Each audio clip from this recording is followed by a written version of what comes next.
নমস্কার বন্ধুরা, আজকে আমরা তোমাদের জন্য একটা গুরুত্বপূর্ণ ইনফরমেশন যেটা হচ্ছে oil and natural gas corporation লিমিটেডের মাধ্যমে গভর্নমেন্ট অফ ইন্ডিয়ার মাধ্যমে যে ওএনজিসির মাধ্যমে যে নোটিফিকেশনটা দেওয়া হয়েছিল আমরা তোমাদের ভিডিওর মাধ্যমে যেটা দেখিয়েছিলাম। তো ওই নোটিফিকেশনের মধ্যে তোমরা যারা আবেদন করেছিলে তোমাদের কিন্তু যে নোটিফিকেশনের যে ডেটটা ছিল ওটা কিন্তু এক্সটেন্ড করা হয়েছিল।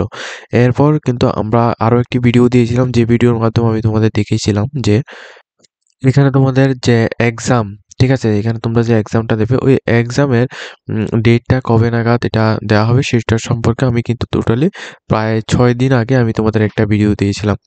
তো এই 6 দিন আগে যে ভিডিওটা দিয়েছিলাম ওই ভিডিওর মধ্যে আমি তোমাদের একটা ডেট দিয়েছিলাম যে তোমাদের এই ডেট থেকে এই ডেটের মধ্যে তোমাদের এক্সাম তোমাদের রেজাল্ট যেটা রয়েছে ওইটা কিন্তু প্রকাশ করা হবে।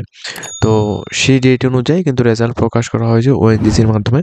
দেখো, ওএনজিসির অফিসিয়াল ওয়েবসাইটের মধ্যে আসার পর তোমরা ডাইরেক্টলি কেরিয়ার সেকশনের মধ্যে এসে তোমরা অ্যাপ্রেন্টিসশিপ অপরচুনিটির মধ্যে তোমরা ক্লিক করবে। ক্লিক করলে তোমাদের এখানে প্রত্যেকটা এলিজিবিলিটি ক্রাইটেরিয়া যে নোটিশগুলি রয়েছে এগুলি তোমরা দেখতে পারবে। তো প্রথমেই রয়েছে আমাদের ত্রিপুরার নোটিশটা। তো এই নোটিশের মধ্যে আসলে তুমি এখানে দেখতে পারবে, এখানে দেখো নোটিফিকেশনের রেজাল্ট এখানে দেওয়া হচ্ছে। এটা হচ্ছে তোমাদের অ্যাডভার্টাইজমেন্ট নাম্বার আর এটা হচ্ছে অ্যাডভার্টাইজমেন্টের ডেট। আর উপরে যে পোস্টটা রয়েছে এটা হচ্ছে তোমাদের computer operator and programming assistant, যেখানে তোমাদের 42 সিট ছিল। আর এখানে টোটাল মেরিট লিস্টের মধ্যে কাদের কাদের নাম এসেছে এটা আমি তোমাদের বুঝিয়ে দিচ্ছি, আর এটা কিভাবে কাজ করবে এই মেরিট লিস্টে সেটাও আমি তোমাদের বলবো।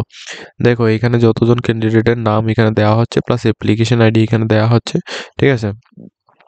এগুলি হচ্ছে সব অ্যাপ্লিকেশন আইডি আর এগুলি হচ্ছে তোমাদের নাম, আর এটা হচ্ছে তোমাদের ডেট অফ বার্থ, ঠিক আছে। তো এইভাবে কিন্তু তোমাদের ক্যান্ডিডেটের নাম, ডেট অফ বার্থ এগুলো সব কিছু কিন্তু মিল থাকবে, ঠিক আছে। তো এখানে টোটালে দেখো তোমরা এখানে 42 ক্যান্ডিডেটকে এখানে প্রথমত সিলেকশন করা হয়েছে।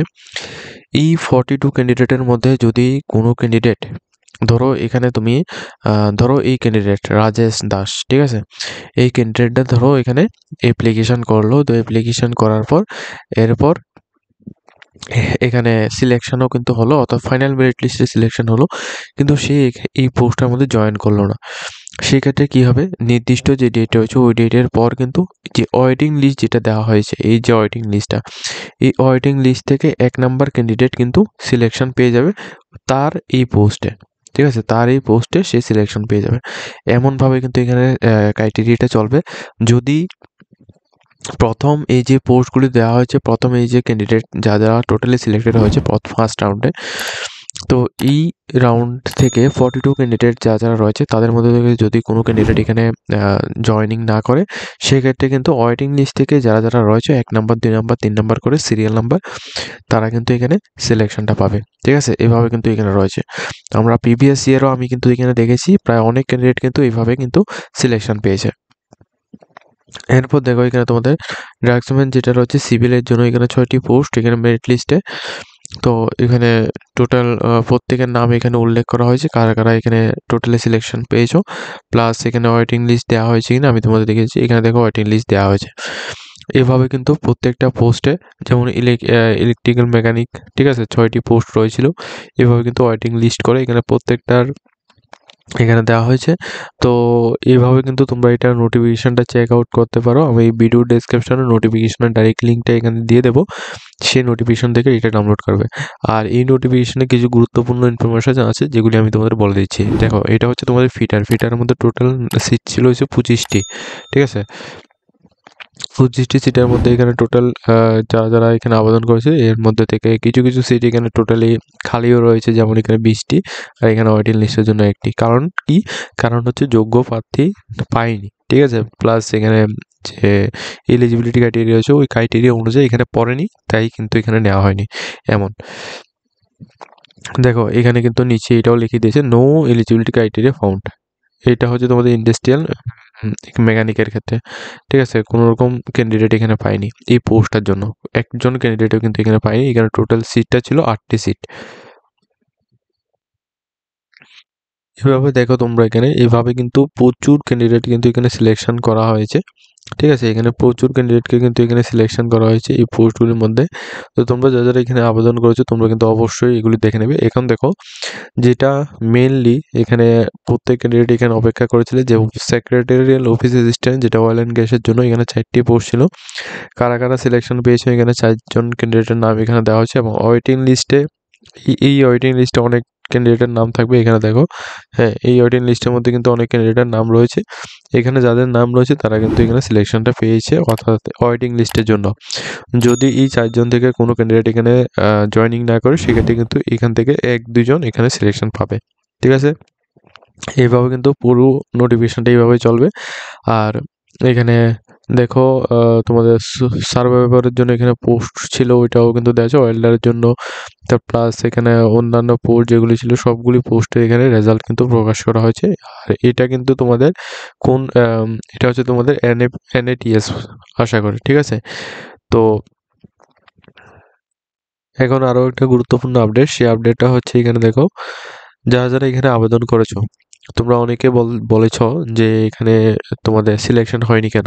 দেখো, এটা কিন্তু আমরা ফার্স্ট টাইম যখন আমরা ভিডিও করেছিলাম তখন কিন্তু আমি তোমাদের প্রথমেই বলে দিয়েছি যে এই নোটিফিকেশনটা সম্পূর্ণ মেরিট ভিত্তিক, অর্থাৎ তোমাদের কোনো রকম এক্সাম হবে না, সম্পূর্ণ রকম তোমাদের মাধ্যমিক, উচ্চ মাধ্যমিক এবং তোমরা যে কোয়ালিফিকেশনের মাধ্যমে তুমি আবেদন করেছো ওই কোয়ালিফিকেশনের উপর ভিত্তি করে কিন্তু তোমাদের সিলেকশনটা করানো হবে। ঠিক আছে?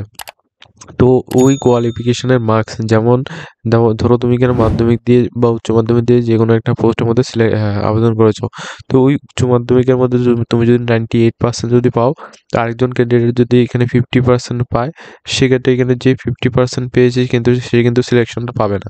ঠিক আছে? সে সিলেকশন পাবে না, পাবে কে?